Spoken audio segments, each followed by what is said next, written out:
everyone! So, for today's video, magluluto ako ng pansit janapa. Gamit ang bihon at saka itong kanton. Hindi na siyang malakbag, guys.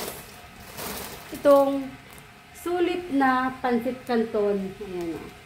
Okay, so, kung paano lutuin at kung ano yung ingredients, sasabihin ko sa inyo. Tapos, babagyan ko yung cam para makita niyo kung ano yung mga ingredients na gagamitin ko. Alright? Pero, bago ang lahat, magkakape ako. Ayan. So, yan. Yung aking kape is twin pack na Nescafe Original. So, timpla mo na ako.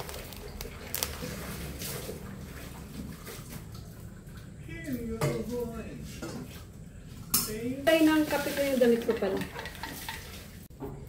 Makapagtimpla na ako ng kape, ayun na. So, ipaprocess ko na muna yung aking mga ingredients, okay? Guys, bali ganito lang ginawa ko sa upo. Bali, yes. Upo yung isasahog ko sa aking pansit. So, diba ito siya, diba?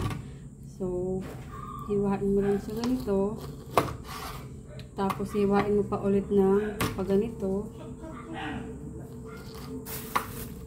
Tapos, kukunin mo yung pinaka, ano niya, mga buto-buto, ayan. Tawag sa amin ng ganitong liso. So, tatanggalin mo lang siya. So, magiging ganito yan siya, okay? Tapos, hihiwain mo na siya ng pag ganito. Gagawin ko lang muna, hiwain ko na muna ito ng pag ganito. Saglit mo.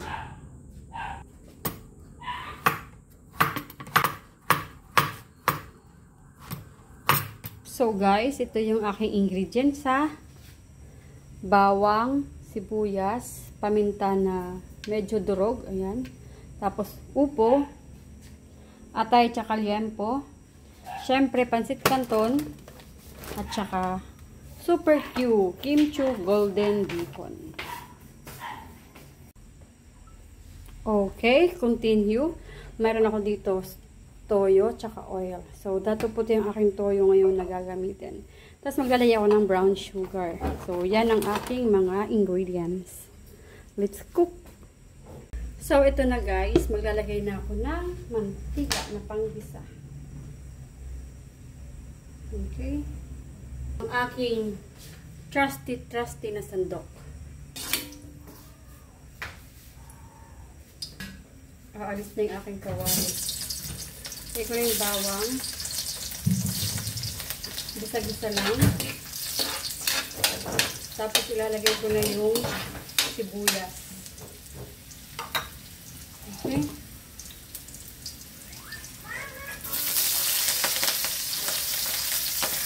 Babaan ko lang ng apoy. Tapos antayin ko lang maluto. Mag-isa silang pareho. Tapos idadagdag ko na yung atay at saka yung liano ko. Kabango.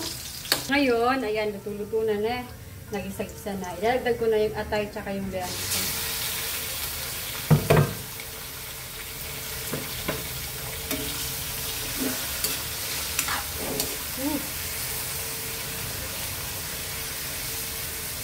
Meron lang ako dito malalapad na hiwa ng atay kasi isasabi ko lang siya sa pagluluto. Mamaya kukunin ko siya para sa ibang putahe. Ayan o, malalapad sila. Sa punto ito naman, ayan, medyo nagbabrown na sila, diba? So, parang naluluto-luto ng atay. Mix lang. Tapos, idadagdag ko na ngayon yung paminta. Tada! Paminta! Tapos, toyo. Isang sandok na toyo. So, 4 tablespoon yun, isang sandok. Ito yung sandok ko, so 4 tablespoon dito sa sandok ko na to. Tapos, mimix ko lang. Mimix lang para mamix lang yung toyo, paminta. Okay. So, guys, ngayon, magdadagdag ako ng 2 heaping na wash sugar. So, yan. 1, 2. Okay. Yaman. Tapos, imimix-mix ko lang ulit. So, pag na-mix ko na to, magdadagdag ako ng tubig. Aray, tumatasik-tasik pa. So, yun. Wala mo bistig. Tapos lalagyan ko na siya ng tubig. Siguro mga 2 cups ng tubig. Pampalambot. 1, 2. So, ito na. Kukunin ko na yung aking mga atay steak. Ayan siya.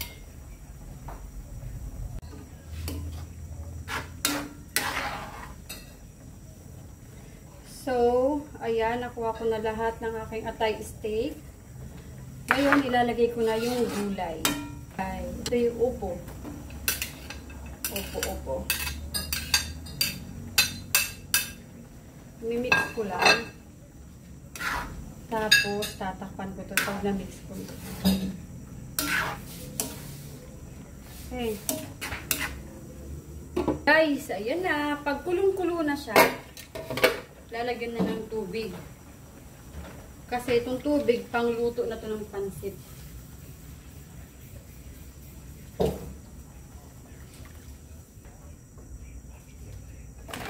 So, ito na yon. Tapos, kukuha lang ako ng isang pisnit. Ayan, isang ganito. Para idagdag ko doon sa kalahating plastic ng kanton. Tapos, ito, hindi ito lahat. Ilalagay ko kalahati lang or kapit na lang. Okay? So, guys, ayun na yung hindi ko na kunanan yung nilagay ko yung bihon. So, ito yung bihon, isang pisngi ng Q. Tapos, ito naman yung kanton, kalahati lang dun sa plastic na kanton yung nilagay ko. So, lulutuin ko lang siyang ganyan. Hahalo-haluin ko lang sila hanggang sa maluto silang mga pansit. Ang pansit na ito ay binibinyagan ko. Ang pangalan niya ay pansit Janapa. Ang ingredients nito ay napakasimple lang.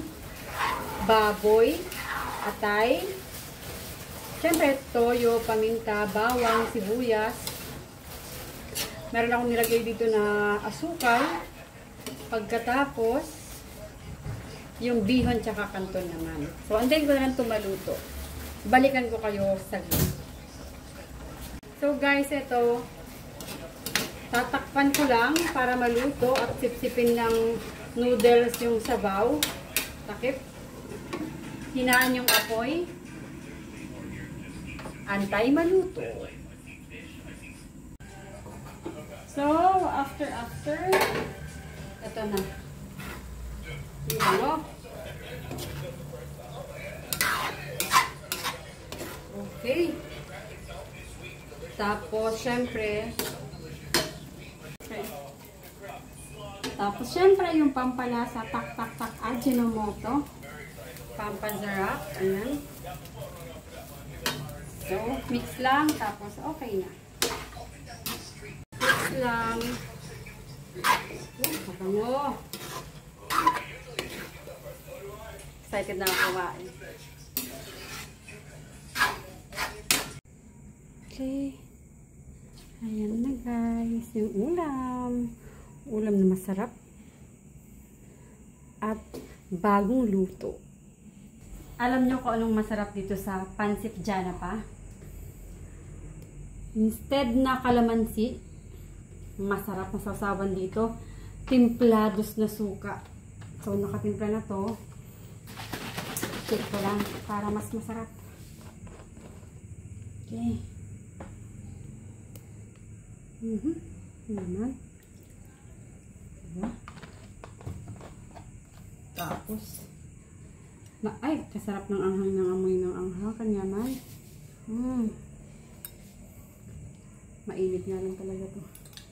Pero, I can manage.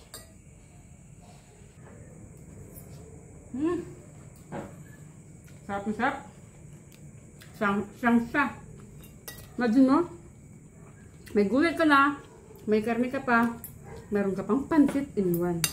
Diba? Sarap. Guys, subukan nyo, masarap. Literal.